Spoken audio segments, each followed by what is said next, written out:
Picture yourself standing in the shadows of a crumbling cathedral at twilight.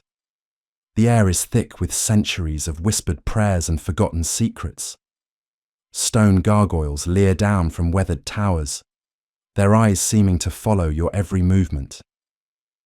You can almost hear the echo of steel boots against ancient stones, the rustle of white mantles marked with blood-red crosses. This isn't just another story about medieval knights. This is about a truth so dangerous that it was buried beneath 800 years of lies, misdirection, and carefully orchestrated silence. The Knights Templar. Even speaking their name sends a chill through the corridors of power. Most people think they know the story. Poor knights protecting pilgrims on the roads to Jerusalem. Warriors of Christ fighting the holy wars. Bankers who invented the modern financial system. And then, Friday the 13th, 1307, arrested, tortured, burned at the stake for heresy. Case closed, mystery solved. Nothing more to see here. But what if everything you've been told is wrong? What if the real story is so explosive that it threatens to rewrite the very foundations of Western civilization? What if the Templars weren't just knights, but guardians of something far more precious and dangerous than gold? Something that powerful men have killed to protect and died to expose? You're about to discover why the Vatican still refuses to open certain archives. Why archaeological expeditions to specific sites are mysteriously cancelled. Why researchers who dig too deep into Templar history have a habit of disappearing from academic circles. Because the truth about the Knights Templar was never meant to surface. And after tonight, you'll understand exactly why. Let me ask you something. Have you ever wondered why a military order that lasted barely 2 centuries still captures our imagination 800 years later? Why movies, books, and documentaries can't stop returning to their story? It's not just because they were good fighters or clever bankers. It's because somewhere, buried beneath layers of propaganda and historical revision, lies a secret that would change everything. The official story begins in 1119. 9 French knights, led by Hugh de Payens, arrive in Jerusalem claiming they want to protect Christian pilgrims travelling the dangerous roads to the Holy Land. The King of Jerusalem, Baldwin II, generously grants them quarters in his palace, built on the ruins of Solomon's Temple. For 9 years, these 9 men supposedly guard pilgrims, recruit no new members, and attract almost no attention. Then suddenly, they return to Europe as the most powerful military order in Christendom, blessed by the Pope himself, and showered with lands, gold, and privileges beyond imagination. 9 men, 9 years. And then, overnight, they become the most influential organization in medieval Europe. Does that sound plausible to you? What really happened during those mysterious 9 years in Jerusalem? What did they find beneath the Temple Mount that transformed them from obscure knights into the power behind European thrones? Because here's what the history books don't tell you. Archaeological evidence suggests those 9 knights weren't protecting pilgrims at all. They were digging. For 9 years, they excavated beneath the ruins of Solomon's Temple, the most sacred site in Judaism, the place where the Ark of the Covenant once rested. They weren't guards. They were treasure hunters. Or perhaps more accurately, they were archaeologists on the most important mission in human history. But they weren't looking for gold or silver. What they discovered was far more valuable and infinitely more dangerous. Documents, scrolls, records that had been hidden for over 1,000 years. Evidence that would shake the Christian world to its core and threaten the very legitimacy of the Church itself. And when they returned to Europe carrying this explosive knowledge, everything changed. The rapid rise of the Templars becomes much more understandable when you realize they weren't just lucky or skilled. They had leverage. They possessed information that could destroy kings and topple the papal throne. That's why Pope Innocent II issued the papal bull Omni Datum Optimum in 1139, granting the Templars unprecedented privileges. They answered to no earthly authority except the Pope himself. They could collect taxes, build churches, and maintain their own cemeteries. They were essentially a state within every state they operated in. But the most telling privilege was this: they were exempt from all tithes and taxes. Think about that for a moment. The medieval world ran on taxation and tribute. Everyone owed something to someone. Peasants to lords, lords to kings, kings to the church. Everyone except the Templars. They existed outside the entire feudal system. Why would the Pope grant such extraordinary exemptions to a small group of knights? Unless, of course, they held something over him. The Templars quickly established a network that spanned from Scotland to Jerusalem, from Portugal to Hungary. Their white mantles with red crosses became symbols of fear and respect across the known world. They built massive fortresses, commanded fleets of ships, and developed the first international banking system. Pilgrims could deposit money in Paris and withdraw it in Jerusalem using encrypted letters of credit. The Templars invented modern banking not out of convenience, but out of necessity. They needed secure ways to move their most precious cargo: information. Their organizational structure was unlike anything Europe had ever seen. The Grand Master at the top, but below him, a complex hierarchy of knights, sergeants, chaplains, and servants. What's fascinating is how compartmentalized their knowledge was. Lower ranks knew only what they needed to know. The really dangerous secrets were kept at the very top, passed down through initiation ceremonies that were conducted in absolute secrecy. These ceremonies have been the subject of speculation for centuries. What exactly happened when a new knight was inducted into the inner mysteries of the order? Why were they conducted behind locked doors with no outside witnesses?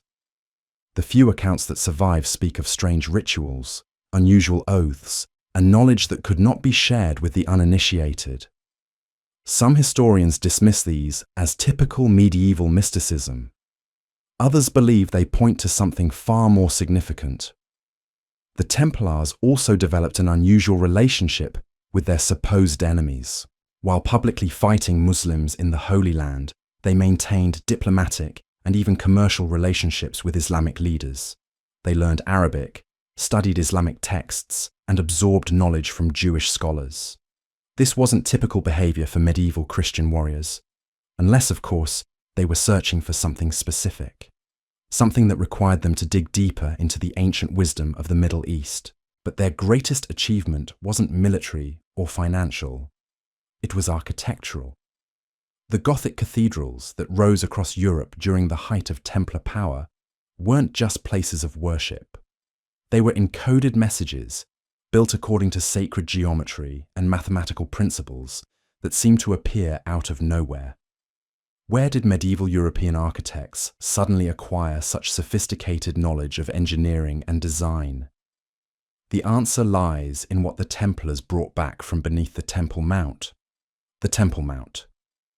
The knowledge they uncovered wasn't just ancient wisdom, it was dangerous truth. Truth about the origins of Christianity that would have shattered the Church's carefully constructed narrative. Truth about bloodlines that were supposed to be forgotten.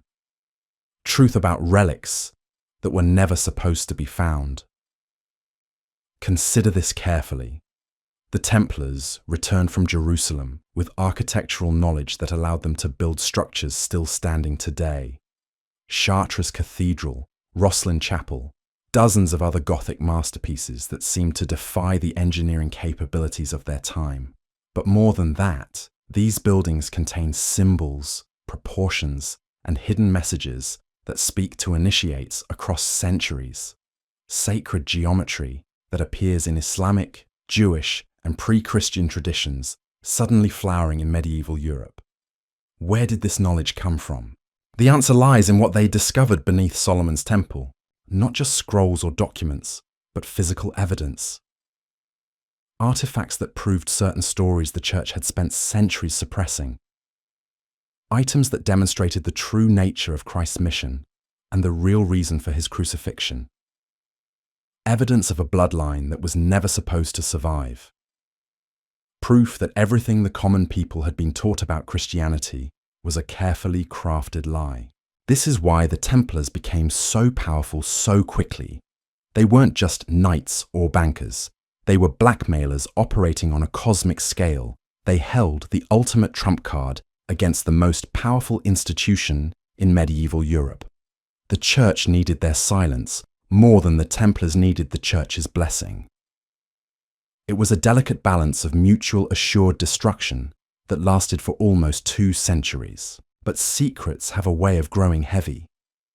By the late 1200s, the Templars had become too powerful, too wealthy, and too dangerous. They owned vast territories across Europe. Their fleet controlled Mediterranean trade routes. Their banks held the debts of kings and princes. Most dangerously, whispers were beginning to spread about what they really knew, about what they had found in Jerusalem, about what they were protecting. King Philip IV of France was drowning in debt to the Templars. But this wasn't just about money. Philip had heard the rumors. He knew that somewhere in their archives lay documents that could destroy not just the church, but the entire concept of divine monarchy. If the truth about Christ's bloodline were to surface, if evidence emerged that contradicted the church's teachings, the very foundations of medieval society would crumble.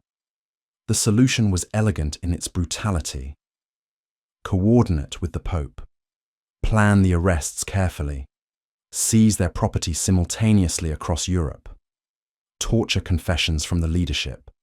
Burn them as heretics. Scatter the survivors. And most importantly, ensure that whatever they had discovered in Jerusalem would never see the light of day. But here's where the official story falls apart. On October 12th, 1307, the night before the mass arrests, something extraordinary happened. 18 galleys loaded with cargo sailed from the Templar port of La Rochelle. They vanished into the Atlantic, carrying with them the Order's most precious possessions. Not gold or silver, but knowledge, documents, artifacts, evidence that would have rewritten history. Where did those ships go? Some say Scotland, where the Templars found refuge with Robert the Bruce. Others believe they sailed to the New World, a century before Columbus. But the destination matters less than what they carried. The real treasure of the Knights Templar wasn't material wealth. It was information that powerful men would kill to suppress. The trials that followed were a masterpiece of medieval propaganda. Under torture, Templar knights confessed to worshipping false idols, denying Christ, and conducting blasphemous rituals. They spoke of a mysterious head called Baphomet, of secret ceremonies involving kisses and oaths that violated Christian teaching. Modern historians dismiss these confessions as the ravings of tortured men. But what if there was truth hidden within the lies? What if the head they worshipped wasn't an idol, but a relic? What if the blasphemous ceremonies were actually attempts to preserve ancient knowledge? What if their denial of Christ referred not to rejecting him, but to rejecting the false version of his story that the church had constructed? The last Grand Master, Jacques de Molay, was burned at the stake in Paris on March 18th, 1314. As the flames consumed him, he reportedly cursed King Philip and Pope Clement, promising they would join him within a year. Both men died within months, but de Molay's real curse was far more subtle and far more lasting. He had ensured that the truth would survive, hidden but not destroyed, waiting for the right moment to resurface. Because the Knights Templar didn't really die in 1307. They transformed. They scattered across Europe, joining other orders, founding new societies, carrying their secrets into the shadows. The Freemasons claimed descent from Templar survivors. The Rosicrucians emerged centuries later with suspiciously similar symbols and goals.